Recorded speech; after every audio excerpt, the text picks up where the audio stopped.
Good morning, students. Welcome to the Sun Public School Duck online classes. Dear students, आज की हमारी इस online class में हम फ्रेंच रेवोल्यूशन के लास्ट पार्ट 8 जैकोबिन्स के ऊपर चर्चा करेंगे. सो ध्यान से देखें page number 10. The revolutionary wars caused laws and the economic difficulties to the people.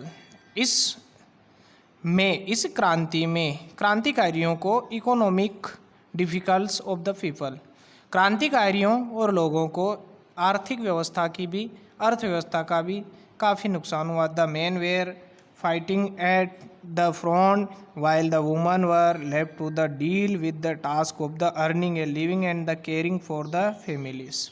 लोग क्रांति में व्यस्त रहे जबकि महिलाएं घर परिवार चलाने में बिजी रही. Majority of the population was convinced that the revolution had to the carried further because the Constitution of 1791 gave political right only the active citizen who belonged to the richer section of society. Political clubs become an important avenue for people who wish to discuss government policies and make strategy of their own line of action.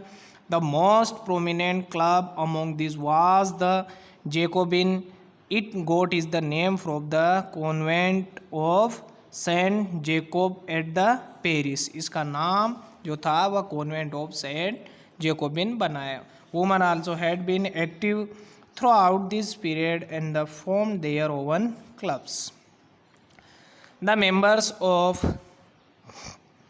Jacobin के जो सदस्य थे club belong to the less prosperous section of society, mainly small shopkeepers जिसमें छोटे दुकानदार, artisan such is the shoemakers, pastry cooks, watchmakers, prints as well as the servants and daily wage workers. The leader of the Jacobin club, इसके जो leader होते थे was Maximilian Reporiers.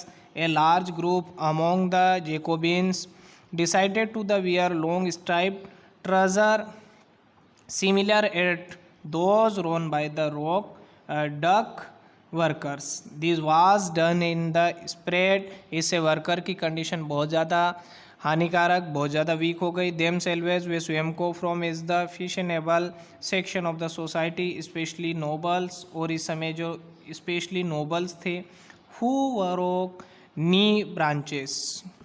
It was the symbolise, ये प्रतीक थे, the end of the power enjoyed by the wearers of knee breeches, अर्थात ये शाही परिवार जो थे ये पूरी तरह से एंड हो गए थे. This Jacobin came to known is the sans culottes who rode that literary means, इस समय जो पढ़े लिखे लोग थे, those without knee breeches sans culottes, man और red cap in the addition that symbolised liberty. However women were not allowed to do so, और यह करने के लिए, यहाँ पर आने के लिए महिलाओं को अनुमति नहीं थी. The life of revolutionary women. Olympe de Gouges 1749 to 1793, उनका जीवन कैसा था. Olympe de Gouges was one of the most prominent politically active women in the revolutionary France.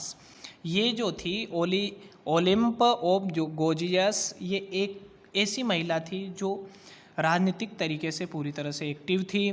She protested against the constitution and the declaration of the rights of man and the citizen is they deprived woman of the basic right. उन्होंने लोगों को उनके basic अधिकार देने के लिए संघर्ष किया. That is the human beings was entitled. So in 1719 she wrote a declaration of the right of women. उन्होंने किताब लिखी declaration of right of women and citizen which she address to the queen and to members of the National Assembly, demanding that they act Up in 1793, Olympe de Gouges T.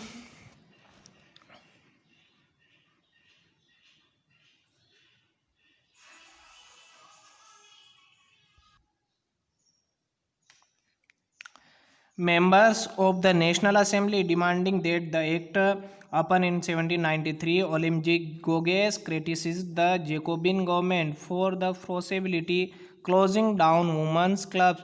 She was tried by the National Convention which charged their treason. Soon after she was executed. वो बहुत जल्दी कार्यपालिका की सदस्य बन गई. So student, ये last हमारा पार्ट इसका हमने कंप्लीट कर लिया.